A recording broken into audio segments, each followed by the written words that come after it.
জোর হাতে রিকোয়েস্ট করছি আমাদের মাননীয় প্রধান উপদেষ্টার কাছে এবং যত উপদেষ্টা আছেন তাদের কাছে, আপনারা আমাদের জন্য কি করেছেন? যারা 84% রেমিটেন্স আনে বাংলাদেশে, তাদের জন্য আপনারা কি করেছেন? গার্মেন্টস ইন্ডাস্ট্রি সচল রাখার জন্য কি করেছেন?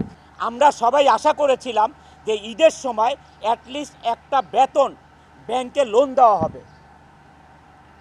যে শ্রমিক ভাই বোনদেরকে আমরা কি করতে হবে দেখেন, মার্চ মাসে ফেব্রুয়ারির বেতন দিতে হবে, বোনাস দিতে হবে, আবার মার্চ মাসের 50% বেতন দিতে হবে। একটা গার্মেন্টস মালিক কোত্থেকে পাবে এই তিনটা জিনিস এক মাসে? এই তিনটা জিনিস এক মাসে কোথায় পাবে একটা গার্মেন্টস মালিক?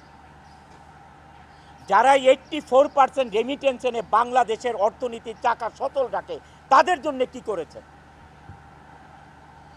গার্মেন্টস মালিকেরা মুখ চুপ বোঝে, মুখটা চুপ থেকে কি করতেছে, গার্মেন্টসগুলো আরএমজিগুলো বন্ধ করে চলে যাচ্ছে। আপনারা একবার চিন্তা করেছেন যে আপনারা যে ইন্ডাস্ট্রিগুলো বন্ধ করে চলে যাচ্ছেন, এই দেশের অর্থনীতির অবস্থা কি হবে? এই দেশের কর্মসংস্থানের অবস্থা কি হবে? এই শ্রমিক লিডাররা কয়েকজন মিলে এই দেশ চালাতে পারবে না? তারা একজন একটা ইন্ডাস্ট্রি করতে পারবে? কিন্তু আপনারা কোনো পদক্ষেপ না নিয়ে কি করতেছেন? আপনারা গার্মেন্টসগুলো বন্ধ করে যার যার মতো হয়দার গ্রামে চলে যাচ্ছেন, অথবা আপনার গুলশান বনানীর বাসায় বসে থাকতেছেন, অথবা বিদেশের চলে যাচ্ছেন। What is this? এটা কিন্তু আমি অনন্ত জলিল এইটা না করে আজকে আমি প্রতিবাদ জানাচ্ছি যে না, বাংলাদেশে এই আরএমজি সেক্টর থাকতে হবে, না হলে এই দেশ চলার মতন কোনো ব্যবস্থা নাই, কোনো ধরনের ব্যবস্থা নাই। আপনি যে আজকে চাল কিনবেন, আমাদের দেশে যে চাল উৎপাদন হয়, গম উৎপাদন হয়, ডাল উৎপাদন হয়, সমস্ত কিছুর 50%-এর মতন ইম্পোর্ট করতে হয়। ভাত খাবেন কোত্থেকে? জীবনের সব আয়োজন এখানে একসাথে। ভাতটা খাবেন কোত্থেকে? গার্মেন্টসের ভাই বোনেরা, আপনারা বাজারে দিয়ে বাজার থেকে চাল কিনবেন, কোত্থেকে পাবেন আপনারা? এই চালটা পাবেন কোথায় আপনারা? এই চালটা ইম্পোর্টের, আর এটা ডলার ছাড়া ইম্পোর্ট করা যাবে না। বাংলাদেশের টাকা আজকে কোনো দেশ আপনার নিবে না এটা রপ্তানি করতে, আমদানি করতে। কাউকে আপনি টাকা দিলে নিবে না, ডলার দিতে হবে। তাহলে এই ডলার কোত্থেকে আসবে? আমাদের কৃষক ভাইরা যে আজকে ফসল ফলাবে, এই সার কোত্থেকে আসবে? এই দেশে সার কোত্থেকে আসবে? এই সার ইম্পোর্ট করে আনতে হবে, আর এই ইম্পোর্ট করতে হলে ডলার লাগবে।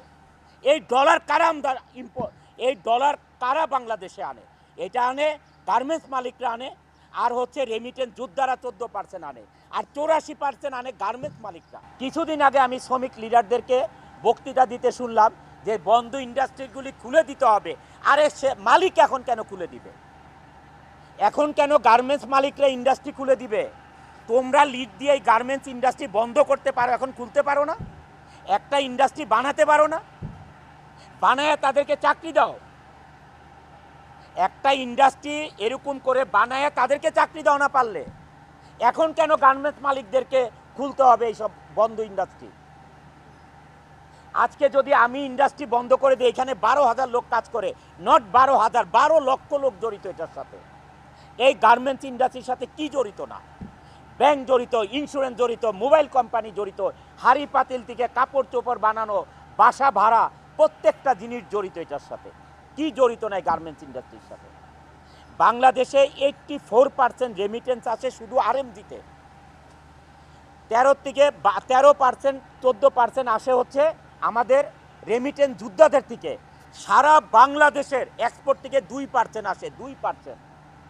মিডিয়া ভাই ও বোনেরা, আমাদের শ্রমিক ভাই বোনেরা, এই দেশে আপনারা কি করে খাবেন? আমার শ্রমিক ভাই বোনেরা, আপনারা কি করে খাবেন? মিডিয়া ভাই বোনেরা, আপনারা এটা প্রচার করুন যে এই দেশ কি দিয়ে চলবে। আমাদের প্রধান উপদেষ্টা জনাব ডক্টর ইউনূস সাহেব 12%, 13%, 14% রেমিটেন্স আসার কারণে বাংলাদেশে এই রেমিটেন্স যোদ্ধাদেরকে যে সম্মান দিয়েছে, এয়ারপোর্টে আলাদা তাদের বাসস্থান করেছে যে তারা এসে রেস্ট করতে পারে, হোটেলের মতন করেছে, আত্মীয় স্বজন এসে থাকতে পারে, এয়ারপোর্টে তাদেরকে সার্ভিস দিতে হবে, এত ব্যবস্থা করেছে। যারা 84% বাংলাদেশে রেমিটেন্স আনে তাদের জন্য কি করেছে? আমি এইটা